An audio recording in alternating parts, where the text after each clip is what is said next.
Come here. Hey, listen, people, we're here with Ironsharp K9, the Stan, aka the dog man. That's me. He's got a new dog that he's been working with. Analyzing a dog isn't always simple.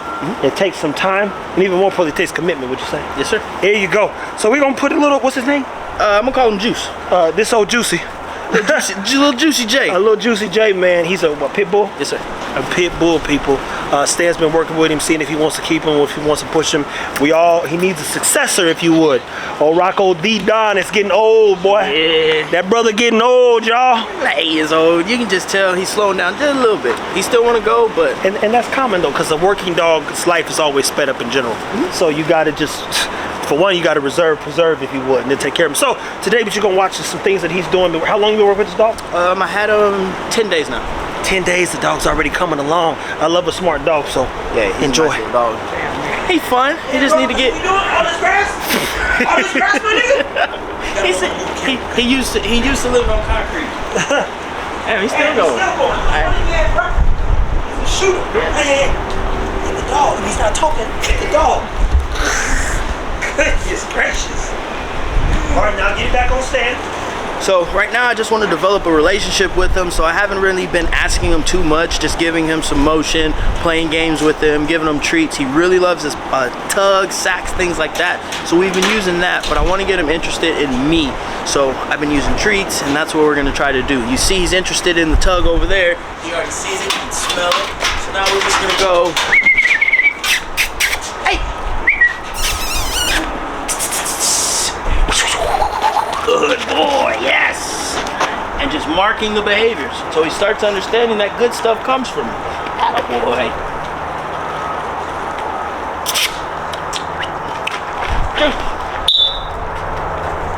Yes, good. It's over here.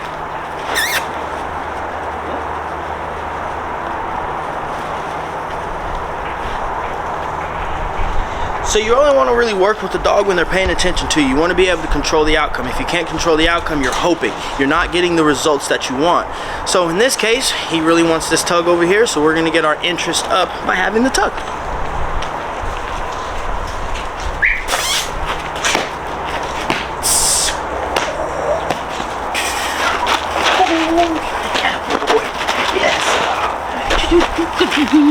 Good. Oh, you gotta fight. So just develop a relationship with the dog. Nothing too stressful, strenuous right now, just some playtime. And then we're gonna let him win. Let him go explore, enjoy the win.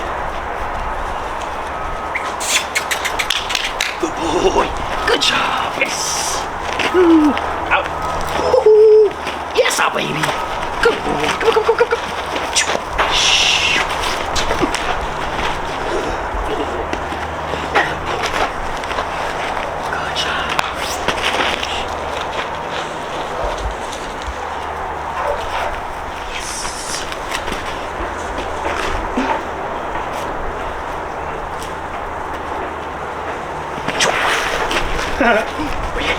Where's it at? Yeah. Yes. Good.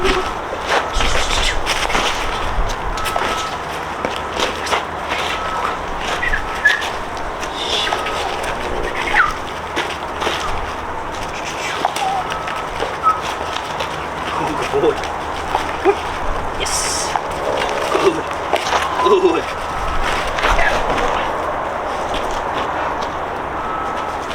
So just having some fun with him, letting him know that it's good things to work with us, and we want him to continue to want to value us.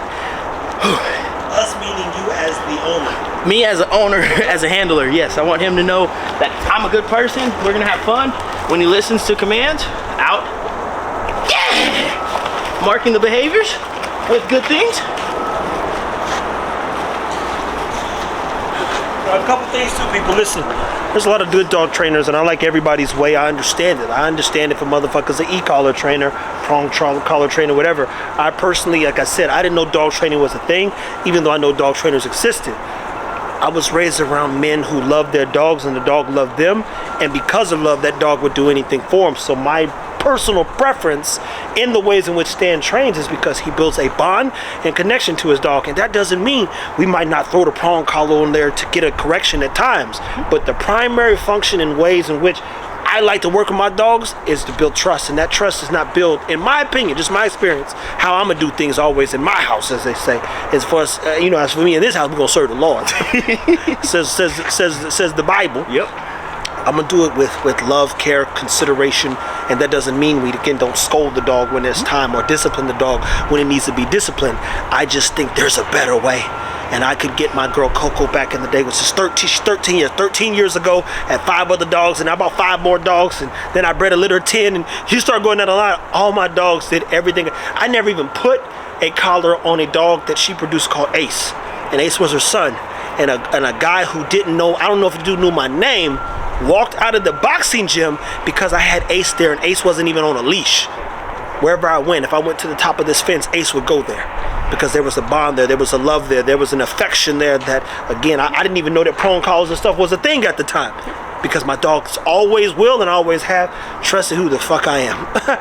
and you showed them clearly exactly what was expected of them. Yeah. And when they didn't do those things, there was some type of correction. Absolutely. Whether it's missing a meal, whether it's prong collar, whether it's a smack, whatever you're going to use to communicate with your dog. But like you said, there's more effective ways if you become intentional and deliberate of what you're trying to get to. Absolutely. And I repeat, the man took the dog. He said it would be so cool if my daughter came back from being with her mom and she had a dog. I said, you want to take him home? And I remember Roxanne, boss, you can't get rid of Ace.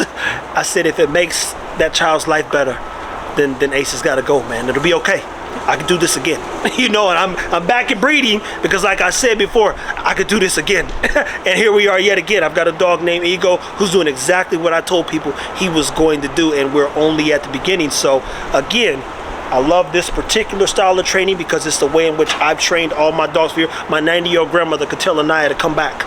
And she never even had dogs. Didn't allow people to have. They had a dog named Sally that stayed chained up on the front porch on 38 and Benton. But that was it. But Naya get to sleep on the bed. She didn't let us on the bed. She made a little pallet for the dog at the edge. So again, for me, it's always about the love, care, and consideration of the dog. And that, again, that love means correction. Love means discipline. Love means respect. Love means sacrifice. Love means so many things. It ain't always pretty, just to be clear. But the beautiful result is when you see a man or woman with their dog doing amazing things. And again, keeping the dog off the leash. Like my dogs to go to the gas station with me, not bother nobody because they my dogs. Anything else you want to add to today? Man, slow and steady wins the race. Take your time. Don't get in a rush to get the results that you want. Put in the time every day, and a year later, you're gonna have a great dog. Fit Bully TV people, as I said before, we're gonna continue to highlight the people I'm working with. Y'all seeing this, but y'all not really knowing what's going on. This is way bigger than what a few episodes. So hopefully, if this helps you or motivates you or inspires you, to say the least, to do a little bit more with your dog, then I've done my job.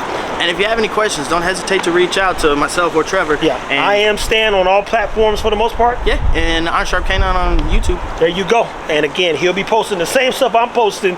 And it ain't always about my dogs, people. It's about those people who love their dogs, and we've continued to showcase that. We got a chance to see Ron Papa Pitt. I post Fred Duran. We see Martinez Bulls. Any other dogs that I come in contact, it might be a sheep dog that I like it. I'm like, yeah, let me go and shoot a whole video for this dog. We want to highlight dogs because this is really about dogs. But it is Fit Bully TV. Stay tuned and take care of your dogs.